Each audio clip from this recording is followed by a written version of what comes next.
What's going on, YouTube? I'm back again with another video for y'all, man. Make sure you like, comment, subscribe, and we gonna get right back into it. Now, this is going to be a video of 3 mistakes that I see people doing all the time that's keeping their credit score down.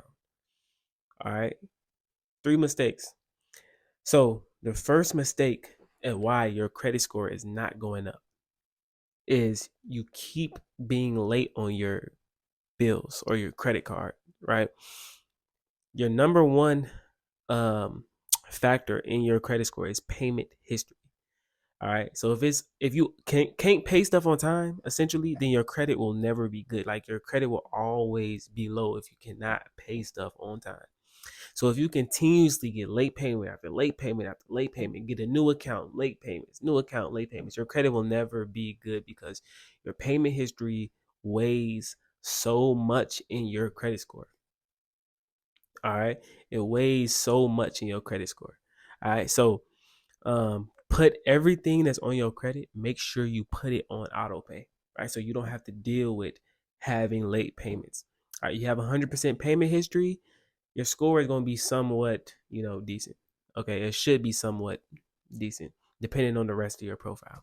All right. So that's the first thing I'm saying. It's the first thing that that I see all the time that people, keep messing up on their credit profile, what's hindering their score from going. Second is utilization on credit cards. I know when you get $1,000 limit, you want to max that card out. Some people might have bad spending problems or whatever, but you max that card out and it reports your score is going to tank. Okay, your score is going to tank. How the credit algorithm works is that you don't want to look like you need the credit. If you look like you need the credit, you're going to get penalized. All right. You're going to get penalized if you look like you need it. So keep the balance on the card at like 10%. All right. And for my more advanced people, you can max the card out as long as you know the statement date on the card. If you know the statement date on the card, then you can max the card out and then have that balance down to 10% at the time of the statement date. All right. The statement date is when it reports to your credit. All right. So you can figure out your statement date by calling the company. It should be on Credit Karma. It's in your app where your statements are at. That's how you can see your statements. All right. So you want your utilization to be at 10%, anywhere between like 2 to 10% to maximize on your credit score.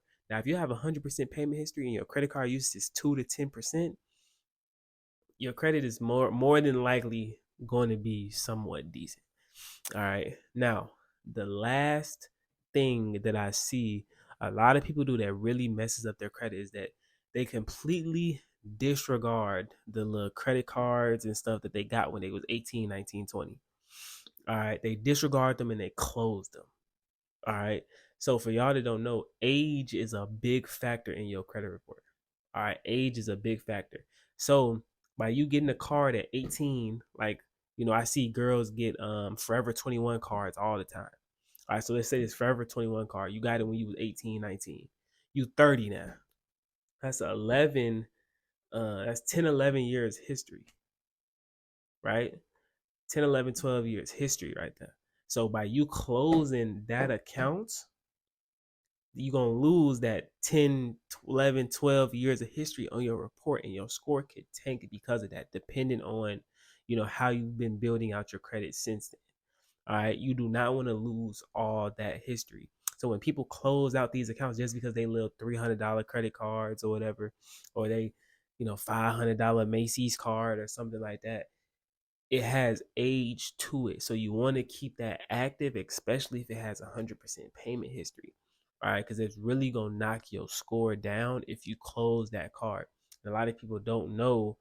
They just think like, oh, I don't use it no more. I'm gonna just close it. And then next, when they report they score tank, they're like, hold on, what happened? That's why you need to understand the credit algorithm. All right. So those are the top 3 things that I see on, what people do to kind of mess their credit up. All right. So make sure you share this out with, 5 people, 10 people. Share this out with everybody looking to, build their credit so they can see some of the stuff that they need to avoid so they can actually just keep building their credit. All right. So that's my video for today, y'all, man. Make sure y'all like, comment, subscribe, and I'm going to see y'all in the next video.